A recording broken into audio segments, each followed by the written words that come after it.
आज का हमारा टॉपिक है यूपी बोर्ड क्लास 12th का भौतिक विज्ञान का पेपर तो जो कि 2025 में पूछा गया है, जिसका कोड है 346 JS सेट पहला है, जिसका आज हम खंड आ और खंड बा देखेंगे। खंड आ का क्वेश्चन नंबर 1 का है विद्युत चुम्बकीय तरंगों के संचरण में संचरण की दिशा तथा ध्रुवण तल के बीच कोण होता है। बहुत से लोग इसे 0 डिग्री मानते हैं, लेकिन ये गलत है। इसका सही आंसर थर्ड होगा 90 डिग्री। इसका एक्सप्लेनेशन आप देख सकते हैं।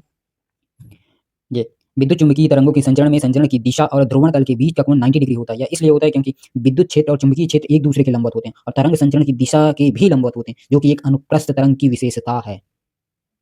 क्वेश्चन नंबर पहले का है जब M1 तथा M2 द्रव्यमान के दो नाभिक परस्पर संलयित होकर M द्रव्यमान का नाभिक बनाते हैं तो ऊर्जा का उत्सर्जन होता है इस प्रक्रिया में। इसका सही ऑप्शन सेकंड होगा M1 + M2 is greater than M। Question number का एक्सप्लेनेशन देखिए। नाभिकीय संलयन में दो हल्के नाभिक मिलकर एक भारी नाभिक बनाते हैं। इस प्रक्रिया में कुछ द्रव्यमान ऊर्जा में परिवर्तित हो जाता है, जिससे ऊर्जा का उत्सर्जन होता है। आइंस्टीन के द्रव्यमान ऊर्जा समीकरण E = dmc² के अनुसार ऊर्जा के उत्सर्जन के लिए द्रव्यमान में कमी होनी चाहिए, इसलिए प्रारंभिक द्रव्यमान अर्थात M1 + M2 अंतिम द्रव्यमान M से अधिक होता है। क्वेश्चन नंबर थर्ड है एक प्रत्यावर्ती धारा परिपथ में 8 ओम का प्रतिरोध तथा 6 ओम का प्रेरकत्व प्रतिघात श्रेणी क्रम में लगे हैं, परिपथ की प्रतिबाधा होगी। इसका सही आंसर होगा फोर्थ 10 ओम। इसका एक्सप्लेनेशन आप देख सकते हैं। ये पहले स्टेप में हम प्रतिबाधा के लिए सूत्र का उपयोग करेंगे। प्रतिबाधा का सूत्र होता है Z = √R² + XL², जहां R प्रतिरोध है और XL प्रेरकत्व प्रतिघात। दूसरे स्टेप में हम इन दोनों का मान रखेंगे फॉर्मूले में और हल करेंगे तो 10 ओम आएगा। क्वेश्चन नंबर पहले का घ नंबर निर्वात की विद्युतशीलता का मात्रक है। इसका ऑप्शन सेकंड सही होगा कूलाम स्क्वायर पर न्यूटन मीटर स्क्वायर। इसका एक्सप्लेनेशन आप देख सकते हैं। निर्वात की विद्युतशीलता का मात्रक कूलाम के नियम से निकाला जा सकता है। इस नियम से आप निकाल सकते हैं, जो कि मैंने नहीं निकाला, वैसे इतना जरूरी नहीं। क्वेश्चन नंबर अंगा है न्यूनतम आवृत्ति की विद्युत चुम्बकीय तरंग है जिसकी आवृत्ति सबसे कम हो। ऑप्शन फर्स्ट पराबैंगनी किरणें, ऑप्शन सेकंड एक्स किरणें, ऑप्शन थर्ड गामा किरणें और ऑप्शन फोर्थ सूक्ष्म तरंगे। तो सही आंसर सूक्ष्म तरंगे होगा। इसका एक्सप्लेनेशन आप देख सकते हैं। विद्युत चुम्बकीय स्पेक्ट्रम में आवृत्ति और तरंग दैर्ध्य एक दूसरे के व्युत्क्रमानुपाती होते हैं। ये फॉर्मूला है। सबसे कम आवृत्ति वाली तरंगों की तरंग दैर्ध्य सबसे अधिक होती है, अर्थात जिसकी आवृत्ति सबसे कम उसकी तरंग दैर्ध्य सबसे अधिक। और क्वेश्चन में पूछा सबसे न्यूनतम आवृत्ति की विद्युत चुम्बकीय तरंग, अर्थात जिसकी तरंग दैर्ध्य सबसे अधिक हो। दिए गए विकल्पों में से सूक्ष्म तरंगों की आवृत्ति पराबैंगनी एक्स किरणों और गामा किरणों की तुलना में सबसे कम होती है, तो सही आंसर होगा सूक्ष्म तरंगें। क्वेश्चन नंबर 4 है अणुचुंबकीय पदार्थ की चुंबकीय प्रवृत्ति परम ताप के साथ किस प्रकार बदलती है। इसका सही आंसर होगा ऑप्शन सेकंड, जो कि अणुचुंबकीय पदार्थ की चुंबकीय प्रवृत्ति के व्युत्क्रमानुपाती होता है, टेम्परेचर। एक्सप्लेनेशन अणुचुंबकीय पदार्थों के लिए क्यूरी का नियम यह बताता है कि चुंबकीय प्रवृत्ति परम ताप के व्युत्क्रमानुपाती होती है। इसे इस रूप में व्यक्त किया जाता है जहां C एक नियतांक है जिसे क्यूरी नियतांक कहते हैं। डन। खंड बा का क्वेश्चन नंबर 2 का नंबर है पूर्ण आंतरिक परावर्तन से क्या तात्पर्य है, किरण आरेख बनाकर समझाइए। ये आप देख सकते हैं पूर्ण आंतरिक परावर्तन। ये पहला डायग्राम होगा क्रांतिक वेग का और दूसरा डायग्राम है पूर्ण आंतरिक परावर्तन का। किरण आरेख आप देख सकते हैं। क्रांतिक कोण की स्थिति में आपतन कोण का मान और बढ़ाएं तो प्रकाश किरण उसी माध्यम में परावर्तित हो जाता है। इसे पूर्ण आंतरिक परावर्तन कहते हैं। ये आप देखिए, ये क्रांतिक कोण है, अगर इसे बढ़ाते जाएंगे तो ये सघन माध्यम में ही वापस हो जाएगा। इसी को पूर्ण आंतरिक परावर्तन कहा जाएगा। क्वेश्चन नंबर दूसरे का है समस्थानिक एवं समभारिक नाभिकों में अंतर समझाइए। 1 मार्क्स का क्वेश्चन है। उसी के हिसाब से समस्थानिक एक ही तत्व के परमाणु होते हैं जिनमें प्रोटॉन की संख्या समान है लेकिन न्यूट्रॉन की संख्या भिन्न होती है, जबकि समभारिक विभिन्न तत्वों के परमाणु होते हैं जिनकी द्रव्यमान संख्या समान लेकिन परमाणु क्रमांक भिन्न होता है। ये 1 मार्क्स में आप इतना लिख सकते हैं। इसके अलावा यदि 3 नंबर में पूछे तो आप ये भी लिख सकते हैं। पहले विशेषता लिखें समस्थानिक और समभारिक। तत्व समस्थानिक में एक ही होगा, समभारिक में अलग अलग होंगे। प्रोटॉन संख्या समस्थानिक में समान होगी और समभारिक में भिन्न भिन्न होगी, और न्यूट्रॉन संख्या समस्थानिक में भिन्न होगी और समभारिक में भिन्न होगी, क्योंकि परमाणु क्रमांक भिन्न है। इसमें परमाणु क्रमांक भिन्न नहीं होते। ये परमाणु क्रमांक इसमें समान होगा लेकिन समभारिक भिन्न, इसमें समभारिक में परमाणु क्रमांक भिन्न होगा।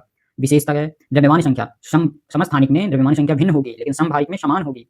इसके उदाहरण है समस्थानिक का उदाहरण है हाइड्रोजन के 3 समस्थानिक प्रोटियम ड्यूटेरियम ट्राइटियम और आर्गन और कैल्शियम समभारिक हैं एक दूसरे के, क्योंकि इनका द्रव्यमान देख सकते हैं आप, ये समान है लेकिन परमाणु क्रमांक अलग अलग हैं 18 और 20। ये आप देख सकते हैं दूसरे का क्वेश्चन ओमीय एवं अनओमीय प्रतिरोधों के लिए वोल्टता V एवं धारा I के बीच ग्राफ खींचिए।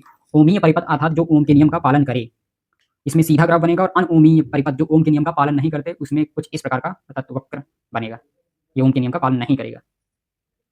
क्वेश्चन नंबर दूसरे का होगा एक चालक पर 2.4 × 10⁻−18 कूलम धनात्मक आवेश है, बताइए कि चालक पर कितने इलेक्ट्रॉनों की कमी या अधिकता है। इसका सोल्यूशन देखिए। Q = 2.4 × 10⁻18 कूलम क्वेश्चन में दिया है। Q का मान, N का मान पूछा है, E का एक नियतांक है जिसका मान 1.6 × 10⁻19 कूलम होता है। क्यू का फॉर्मूला होता है क्यू बराबर एन ई। यहाँ पे हमसे एन पूछा तो एन के बराबर में हम लिख लेंगे क्यू का मान और ई का मान रखेंगे। ये पॉइंट से पॉइंट खत्म हो जाएंगे और ये ऊपर चला जाएगा, इसलिए 24 × 10 माइनस 18 इंटू 10 इन की पावर 19/16 आ जाएगा। ये सॉल्व करेंगे तो ये 24 आ जाएगा और ये 10 की घाते 1 बचेगा, नीचे 16। ये भाग देने पर 15 आएगा और तो n बराबर 15 आया। अब ये देखना इलेक्ट्रॉनों की कमी हो या हानि। तो क्वेश्चन में दिया यह है ये धनात्मक आवेश है, इसलिए धनात्मक आवेश जब भी होता है तो इलेक्ट्रॉनों की कमी होती है। क्वेश्चन नंबर अंगा है किसी प्रत्यावर्ती धारा परिपथ में एक वोल्टेज समीकरण V बराबर 40 साइन ब्रैकेट में 100 पाई t वोल्ट द्वारा प्रदर्शित होता है, यहाँ t सेकंड में है। समय वोल्टता ग्राफ उचित पैमाने पर पूरे चक्र के लिए बनाइए। ये आप देख सकते हैं, ये इस साइड वोल्टेज लेंगे और इस साइड t अर्थात समय जो कि सेकंड में होगा। ये ग्राफ बनेगा पूरे चक्र के लिए है। एक चक्र 0.02 सेकंड्स में चक्र पूरा होगा। ये अधिकतम मान है +40 और ये V बराबर 40 साइन 100 पाई t। यहाँ पे V नॉट का मान होगा 40 वोल्ट, ओमेगा का मान होगा 100 पाई और ये 2 पाई एफ 100 पाई और यहाँ पे एफ फ्रीक्वेंसी है जो कि 50 हर्ट्ज होगी और ये फॉर्मूला लगाने पर 0.02 सेकंड्स आएगा टाइम की वैल्यू, आवर्तकाल की टाइम की नहीं। इसी क्वेश्चन को हम लॉन्ग आंसर के रूप में भी लिख सकते हैं। पहले स्टेप 1 में समीकरण का विश्लेषण करेंगे। प्रत्यावर्ती धारा अर्थात अल्टरनेटिंग करंट वोल्टेज का समीकरण दिया है, ये V बराबर 40 साइन 100 पाई थी। इसकी तुलना मानक समीकरण V बराबर Vm या V not sine omega T से करने पर हमें प्राप्त होता है कि शिखर वोल्टता अर्थात V नॉट या Vm 40 वोल्ट होगी, कोणीय आवृत्ति ओमेगा जो कि 100 पाई रेडियन पर सेकंड में होगी।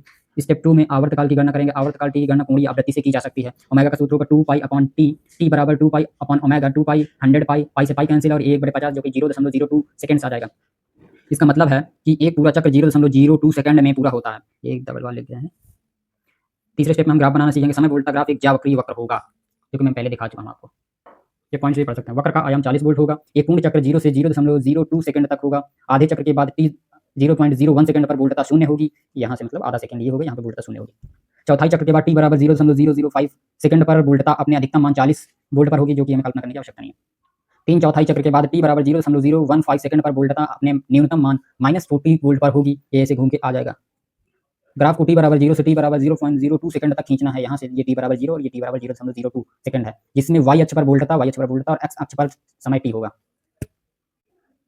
ये क्वेश्चन नंबर 4 है। हाइड्रोजन परमाणु में इलेक्ट्रॉन नाभिक के चारों ओर प्रति सेकंड 6.0 × 10 की घाते माइनस × 10 की घाते प्लस का 15 चक्कर लगाता है। वृत्तीय पथ के किसी बिंदु पर धारा का मान क्या होगा? धारा का मान पूछा है। इसका सोल्यूशन है। इससे पहले में धारा का फॉर्मूला क्या होता है? I बराबर Q अपॉन T, जहाँ Q आवेश और T समय। लेकिन इस फॉर्मूले से हम इस क्वेश्चन का सोल्यूशन नहीं निकाल सकते। एक इलेक्ट्रॉन के वृत्तीय पथ में घूमने के संदर्भ में धारा के प्रति सेकंड चक्रों की संख्या f अर्थात फ्रीक्वेंसी और इलेक्ट्रॉन के आवेश E के गुणनफल के रूप में व्यक्त किया जाता है। ये फॉर्मूला होगा I बराबर E into F. Step second में दिए गए मानों को पहचानेंगे। इलेक्ट्रॉन द्वारा प्रति सेकंड लगाए गए चक्रों की संख्या आवृत्ति कहलाती है। आवृत्ति का मान दिया है 6.0 × 10 की घाते 15 चक्कर पर सेकंड और E का मान होता है 1.6 × 10 की घाते -19 कूलम। स्टेप थर्ड है, धारा का मान ज्ञात करेंगे। I बराबर E इंटू एफ, इसमें फॉर्मूले में मान रखेंगे और सॉल्व करेंगे तो आंसर आएगा 9.6 × 10 की घाते -4 एम्पियर। वृत्तीय पथ के लिए किसी बिंदु पर धारा का मान यही होगा। Thank you. आगे हम खंड सा और आगे जितने भी प्रश्न हैं आगे नेक्स्ट पार्ट में करेंगे। Thanks for watching.